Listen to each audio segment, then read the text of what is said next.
រឿងផ្ដេផ្ដាំងតែអូនសិចស៊ីណាស់អូនអើយដើរទៅណាមកណាគេឈាមច្រមុះអស់ហើយអាចបន្ថយបន្តិចបានទេ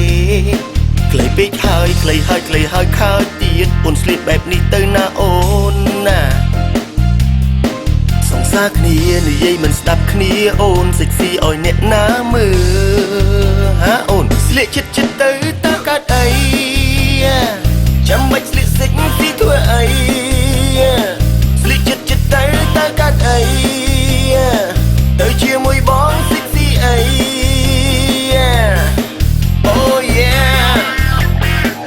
ឆ្ងល់ដែរមិនដឹងទៅសិចស៊ីទៅណា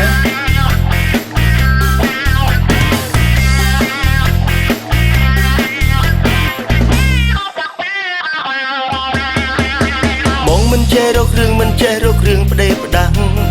តែអូនសិចស៊ីណាស់អូនអើយដើរទៅណាមកណាគេឈាមច្រមុះអស់ហើយអាចបន្ថយបន្តិចបានទេខ្លីពេកហើយខ្លីហើយខ្លីហើយខើទៀតអូនស្លៀកបែបនេះទៅណាអូនណាសង្សារគ្នានិយាយមិនស្ដាប់គ្នាអូនសិចស៊ីឲ្យអ្នកណាមើលអូនស្លៀកចិត្តទៅតើកើតអីចាំមិនស្លៀកសិចស៊ីធ្វើអីស្លៀកចិត្តទៅតើកើតអីទៅជាមួយបង